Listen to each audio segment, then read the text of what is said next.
Czasowniki w języku polskim nie należą do najłatwiejszych. Prefiksy, koniugacje, czasowniki dokonane i niedokonane to wszystko wpływa na to, że możesz czuć się trochę zagubiony, zagubiona. To normalne. Oczywiście trudno w jednym filmiku opowiedzieć Wam o wszystkich czasownikach w języku polskim, ale dzisiaj skupimy się na jednym, który zauważyłam jest wyjątkowo skomplikowany, a raczej wydaje się wyjątkowo skomplikowany, bo Polacy używają go zamiennie i jego formy też mogą wydawać się troszkę nieoczywiste. To ja mam na imię Ania, jestem nauczycielką języka polskiego jako obcego, a to jest Płynnie po polsku, kanał i podcast również dla osób, które uczą się języka polskiego jako obcego. Jeśli jeszcze nie wiesz, mam też podcasty, wstawiam Ci tutaj playlistę z podcastami po polsku.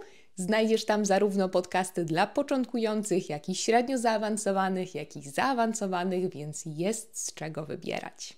A jeśli z kolei lubisz polską gramatykę, a może czujesz, że powinnaś troszkę zagłębić się w ten temat, to też wstawiam Ci playlistę z innymi filmikami, które dotyczą gramatyki języka polskiego. A w tym filmiku zajmiemy się czasownikiem nieść. Jak się go odmienia, co on właściwie znaczy i jakich prefiksów możecie z nim używać. To co? Zaczynamy!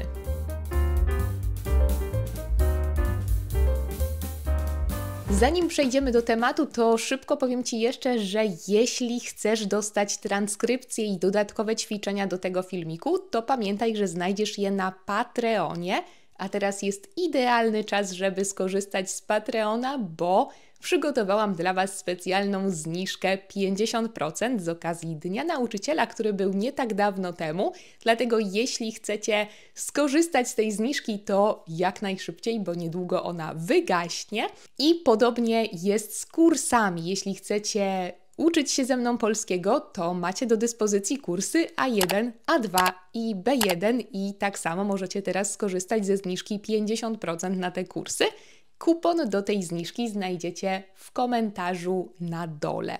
Czasownik nieść to czasownik niedokonany, który nie ma formy dokonanej. Mamy tylko słowo nieść. Odmieniamy ten czasownik w następujący sposób w czasie teraźniejszym, czyli kiedy mówimy o tym, co jest teraz. Ja niosę, ty niesiesz, on, ona, ono niesie, my niesiemy, wy niesiecie, oni, one niosą. Zauważ, że ta forma ja jest bardzo często podobna do formy oni, one, a te pozostałe formy są do siebie podobne między sobą. Nieść to znaczy po prostu mieć coś w rękach zwykle albo generalnie na sobie i zmieniać miejsce tej rzeczy. Możemy na przykład nieść siatki z zakupami. Kiedy zrobiliśmy zakupy, to potem niesiemy nasze torby z zakupami do samochodu albo do domu, jeśli jesteśmy na piechotę. Możemy nieść oczywiście inne rzeczy. Niosę komputer, żeby popracować w kawiarni. Możemy też nieść dziecko albo nieść nasze zwierzę. Możemy nieść kota albo nieść psa.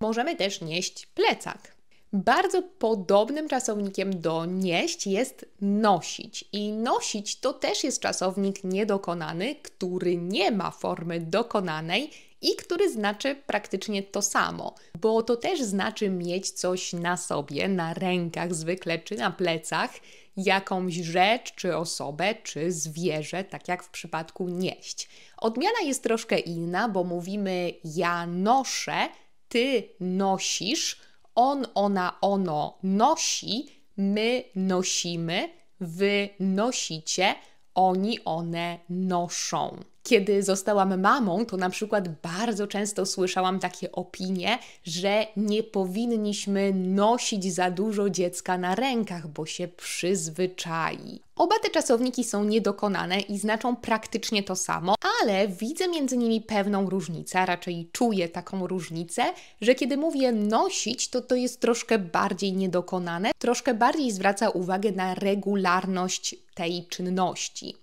To trochę tak jak różnica między iść a chodzić. Kiedy ktoś na przykład idzie z torbą, w której ma dużo rzeczy i jest bardzo ciężka, a ja spotkam tę osobę i mówię: wow, co tam niesiesz? To taka ciężka torba. Ale kiedy ktoś robi to codziennie nosi taką ciężką torbę, mogę zapytać: codziennie nosisz takie ciężkie torby? Jak dajesz radę? Albo co tam takiego nosisz codziennie? Co niesiesz teraz, ale co nosisz codziennie? Przynajmniej ja taką różnicę dostrzegam między tymi czasownikami. Nosić ma też dodatkowe znaczenie, którego nie ma czasownik nieść. Kiedy mówimy, że coś nosimy, to czasem mamy na myśli ubrania albo jakieś dodatki. Noszę okulary. To znaczy teraz nie noszę, bo noszę soczewki. Albo noszę właśnie grube swetry, bo w Polsce zrobiło się zimno. Nigdy nie noszę czapki, bo nie lubię czapek. I tak dalej. Więc nosić to też, kiedy mówimy o ubraniach i dodatkach, czyli mieć coś na sobie. Czasownika nieść nie możecie użyć w ten sposób. Kiedy mówię niosę czapkę, to znaczy, że trzymam tę czapkę w ręku i ją gdzieś zaprowadzam i idę gdzieś z tą czapką. Czasownik nieść łączy się też oczywiście z tymi słynnymi polskimi prefiksami, których jest mnóstwo. Czasem zmieniają one zupełnie znaczenie, czasem tylko troszkę, tylko coś dodają.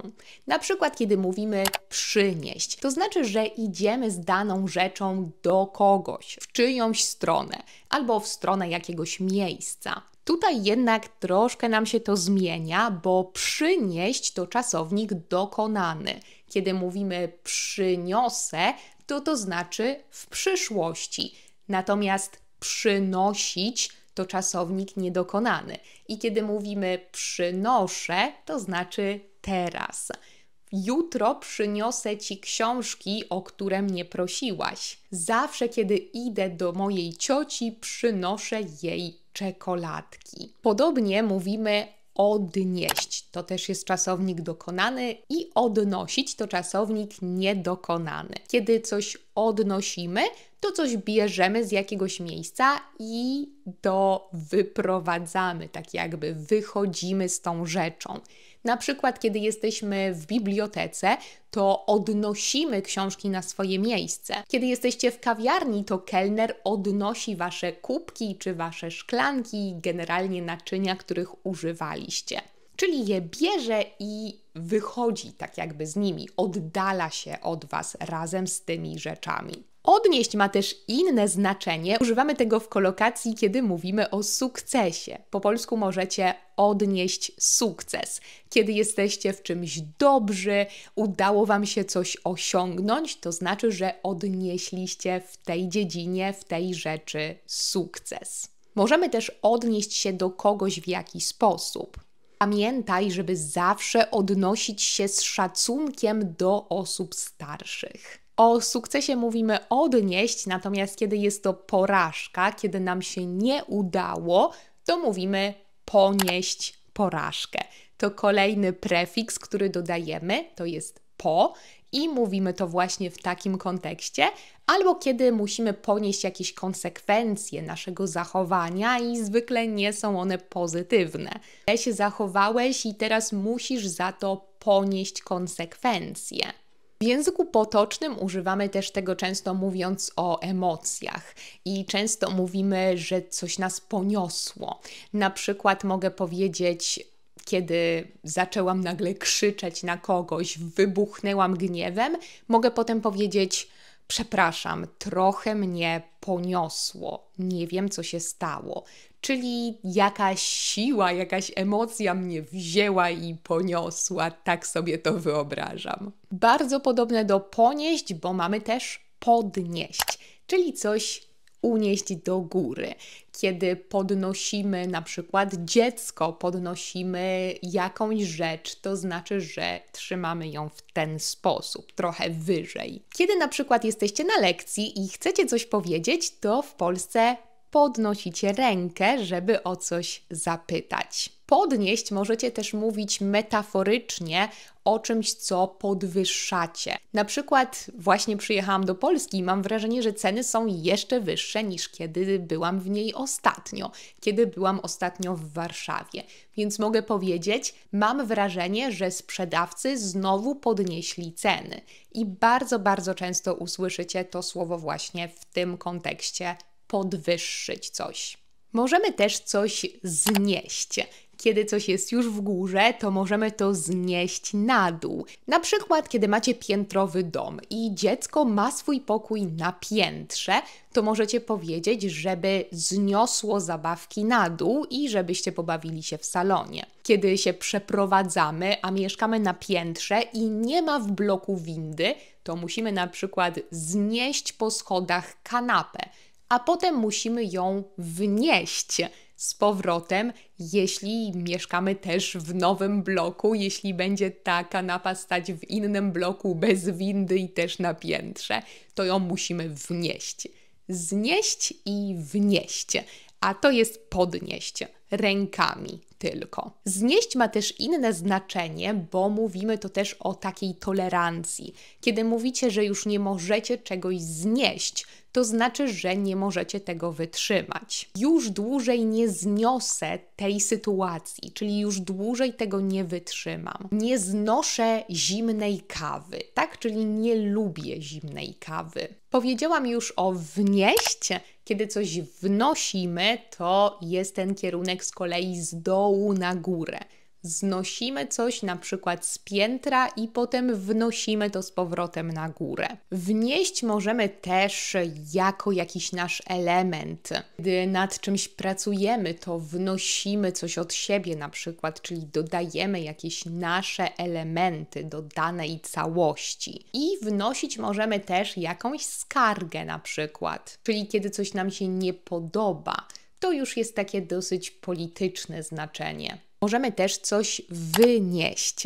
I kiedy coś wynosimy, to znaczy, że wychodzimy z tym. Wychodzimy z tym na zewnątrz. Na przykład możemy wynieść z domu śmieci, ale ma to też inne metaforyczne znaczenie. Kiedy coś wynosimy też na przykład z jakiegoś wykładu, z jakiejś lekcji, to znaczy, że bierzemy jakąś wiedzę z nami. Bardzo dużo wyniosłam z naszych lekcji, czyli bardzo dużo się nauczyłam. Możemy oczywiście też coś gdzieś zanieść. Kiedy mówimy przynieść, to bardziej sugerujemy ten kierunek do jakiejś osoby, czyli mówimy przynieść do mnie na przykład. Kiedy to jest jakieś odległe miejsce, to wtedy raczej używamy prefiksu za. Na przykład przynieść mi książkę, ale zanieść książkę komuś innemu. Bardzo często używamy też prefiksu przenieść. Kiedy coś przenosimy, to sugerujemy zmianę miejsca z jednego na drugie. Na przykład mówiłam o przeprowadzce. Kiedy się przeprowadzamy, to musimy przetransportować z jednego miejsca na drugie, z jednego domu do drugiego domu. Przenieść ma też inne ważne znaczenie, to znaczy przesunąć jakiś termin. Na przykład, kiedy mamy lekcję, ale ktoś jest chory, to mogę zapytać, czy chcesz przenieść tę lekcję na inny dzień. Inaczej mówimy przełożyć, czyli coś przesunąć w czasie. Możemy coś przenieść na inny dzień albo na inną godzinę. Możemy też coś komuś donieść. Oczywiście to też może oznaczać ruch, czyli donosimy coś komuś, na przykład codziennie donoszę nowe książki do biblioteki, bo mam ich tak dużo, że muszę robić to codziennie. Ale możemy też donieść komuś jakąś informację na przykład. Media donoszą o nowym skandalu polityka. Albo możemy donieść na kogoś i to znaczy, że mówimy coś negatywnego w sekrecie o tej osobie. To trochę jak skarżyć się. Na przykład dzieci w szkole mogą donosić nauczycielowi na inne dzieci, które zrobiły coś złego, czyli przekazują jakieś negatywne informacje. Podobne znaczenie ma czasownik roznieść. Kiedy jakaś informacja, na przykład czy plotka się roznosi, to znaczy, że wszyscy już o niej wiedzą. Rozniosła się taka plotka, że wziąłeś ślub na przykład. Czyli jest taka plotka, wszyscy już o tym mówią, bo ona się rozniosła na różne strony. Mówimy tak też o chorobach czy o przeziębieniach. Czasem jakiś wirus się roznosi, czy choroba się łatwo roznosi, czyli przechodzi z jednej osoby na drugą. Ale oczywiście możemy używać tego też dosłownie, mówiąc o rzeczach, które roznosimy w różne miejsca. Możemy roznosić na przykład ulotki czy plakaty, czyli coś dawać w różne miejsca. To trochę jak rozdawać w tym kontekście. To były już wszystkie czasowniki, które chciałam Wam zaprezentować, które możemy stworzyć z czasownikiem nieść.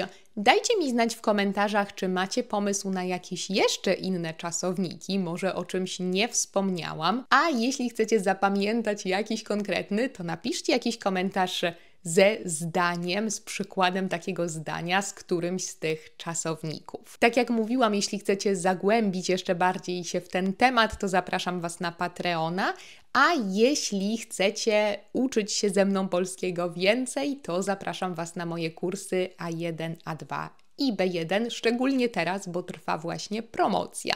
A ja bardzo dziękuję moim patronom i moim kursantom za ich wsparcie. I dziękuję również Wam wszystkim za obejrzenie tego filmiku i do usłyszenia w kolejnych podcastach. Do zobaczenia w kolejnych filmikach. Trzymajcie się, pa pa!